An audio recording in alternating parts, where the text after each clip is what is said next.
fans, and Happy New Year to you all. This is Joe from Boro Fan TV, and this is the preview for the upcoming game on Monday, the 2nd of January, with a 3 PM kick-off as the Boro take on Birmingham City in the Scarbet Championship at St Andrews.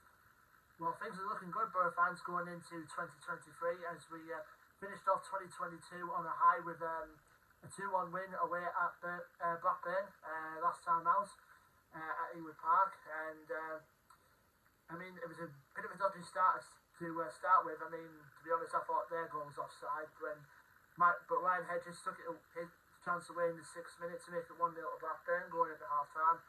And then the second half was the domino effect started kicking in, and we were rewarded with a very early goal in the second half, with Marcus Forss smashing it in for his second goal in 2 games to make it 1-1. And the red card incident, I mean, for me, from a neutral perspective, it looked quite harsh. I mean, John Buckley was obviously took a little bit of frustration throwing the ball right into the head of Ryan McGree, and the referee got sent him off. Which I thought, I mean, if it would have been full pelt, maybe understand why, but I think from a neutral perspective, for that sort of throw like that, very soft, it looked a bit harsh. But either way, a red card's a red card. I mean, it works in our favour, then so be it. And I mean, about 10 minutes or so after that, we were rewarded with the winner, and I think it's just a case at the moment that Riley McGree always just scores great goals, and it showed again. Cross came in, side foot volley with the right to make it 2-1 to the Borough, and we held on after that. I know there was a bit of a late pressure coming from Blackburn. I know Ben Brereton Diaz had a free kick which Stefan saved, and Borough awarded the over 4,000 travelling Borough supporters who went down to Ewood Park with all 3 points.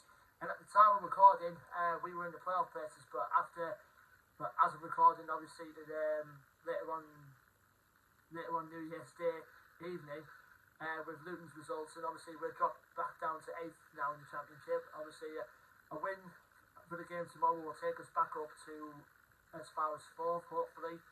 Again, obviously, if results go in our favour, we could be 4th by the start of the year. Now, obviously, on the injury front, I think it's just mainly the one, really. I think it's just Matt Clark still missing, but apart from that, we've got a fully fit squad to go, which is obviously nice to see. And obviously now with the January transfer window now open, get a couple more people in the door, and hopefully, we can go on a promotion push. I mean, there's already been a couple of names being linked so far. I mean, Ross Stewart from Sunderland's one of them, Dan Barlaser from Rotherham is the other, and we've just been recently linked with Keanu Bacchus from St Mirren, so there's plenty of time from now and the end of the month to get those players in, and Michael Carrick has put it out there that he wants to bring in a couple more faces into the squad this month, so it'll be interesting to see from now until the end of the month. Now we'll go to our opponents, Birmingham City, who've, to be honest, have been quite of a weird team this season. I know they picked up a bit of form just before the World Cup, but after that, it just dips instead. I mean, they're currently placed in 16th in the Championship going into this game. Their record is played 25, won 8, drawn 8, and lost 9. Last time out for them, they lost 1-0 at home against Hull. They're currently managed, of course, by John Eustace, who had a spell at the Borough back in 2002, I believe, when he was on loan to us from Coventry, and now he's the current manager at Birmingham. And to be fair to Birmingham, like I said, I know they're a weird team this season.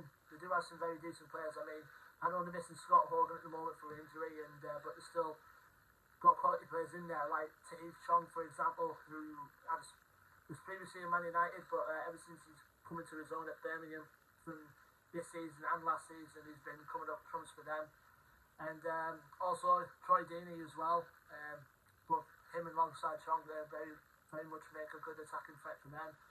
Other players to watch out for, Joby Bellingham, obviously the younger brother of Jude Bellingham, is in their squad. He's mostly used as a substitute, but he's probably worthy of a mention anyway.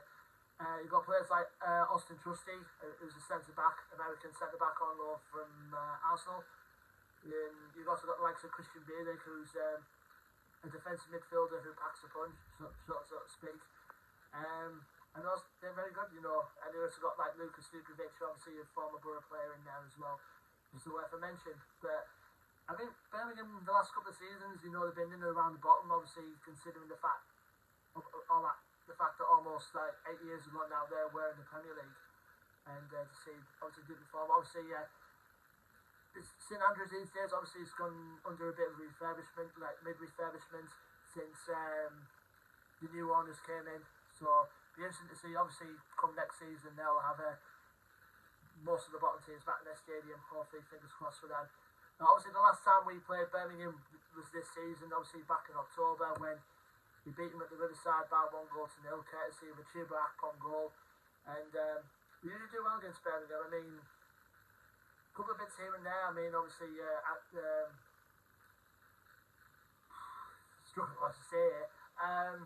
Last time, a few times we've been to Birmingham, we usually win. Obviously, last season we beat them at St Andrews by 2-1, and I think we won there the last couple of times we've been there. So it's good to start. It would be good, to start the new year with 3 points. Obviously, going into the next tricky round of fixtures we've got coming up, and obviously with an FA Cup game sandwiched in between. So it'll be good to start off the year with 3 points and keep that good momentum going, and hopefully keep that promotion push going, because I think there's been a lot of positive things, going around with Michael Carrick at the helm right now. So fingers crossed for 3 points to start off the year right tomorrow.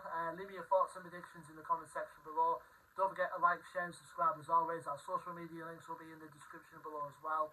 And until then, I've been Joe from Boro Fan TV, and I'll see you on the next preview video, which will be for the game on Saturday the 7th of January as Boro begin their FA Cup run, so to speak, the FA Cup run in the 3rd round, as we host Brighton and Hove Albion at the Riverside. Until then, take care, stay safe, and again, Happy New Year, Boro fans. Up the Boro.